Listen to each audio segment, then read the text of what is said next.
That's a pretty horrible picture, the one on the right, I think. And, you know, it's a creepy picture. And don't you think? Doesn't it? It seems like a creepy picture to me.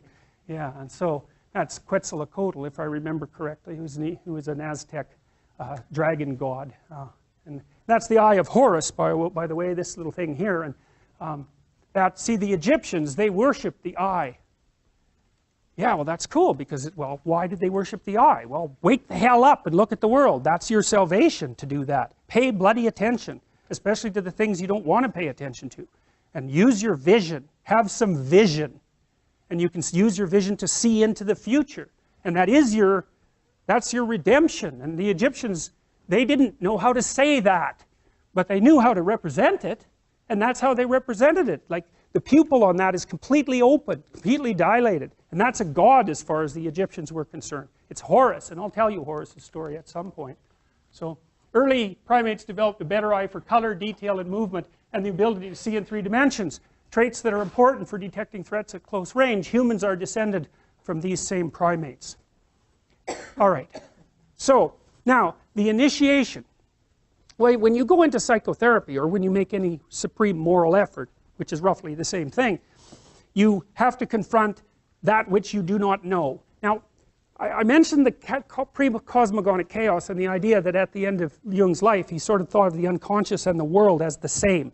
And you think, what the hell does that mean? But here's what it means. So let's say you're in a long-term intimate relationship and you get betrayed. Okay, so what is it that you see when you see your partner at the moment you know of the betrayal? Well, you see the pre-cosmogonic chaos. And here's why. Well, it rattles your unconscious up because you don't know anything anymore. You don't know what the past was, right? You don't know what it was. And it's supposed to be real, and all of a sudden you don't know what it was. And so you come up with wild ideas about what it might have been and what it represented, and then you don't know what the future is going to be anymore. So then your fantasy fills that space, and you don't know who the hell you're looking at, that's for sure, and you don't know much about human beings, and you certainly don't know anything about yourself. And so all of a sudden, not only is everything in chaos inside your mind, but everything is in chaos in your world. And it actually is, and there's no telling the difference between those two things. You know, and so then you're just shattered. And so then you go talk to a therapist for like 2 years, and you think, what happened? What was the reality? And the reality is, because who knows what the reality was, like, but as far as you're concerned, the reality is, I better represent this properly in my head. I better figure out who I was, who that person was, what we did together, and what it meant, because I do not want this to happen again.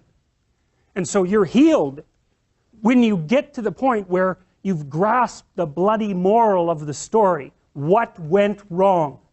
And how can I not have that happen again? Because that's the purpose of learning, right? That's the purpose of memory. It's to prepare you for the future.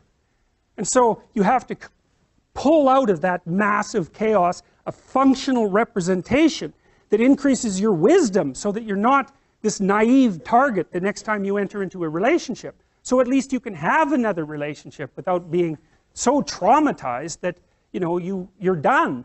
And you know, it can take people years to talk that through, because this landscape of potential opens up when they're betrayed. It's like, well, anything could have been the truth.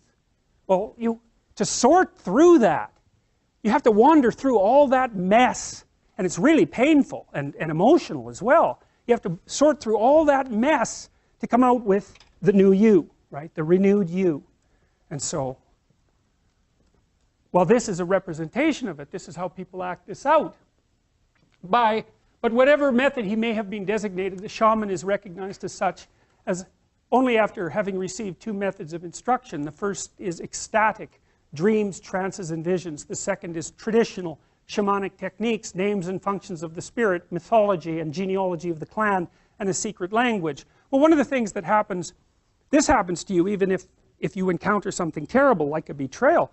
What happens is that you have to take a journey into the domain of morality, essentially, which is, well, how did I act, and how did that person act, and how should have they acted, and how should have I acted?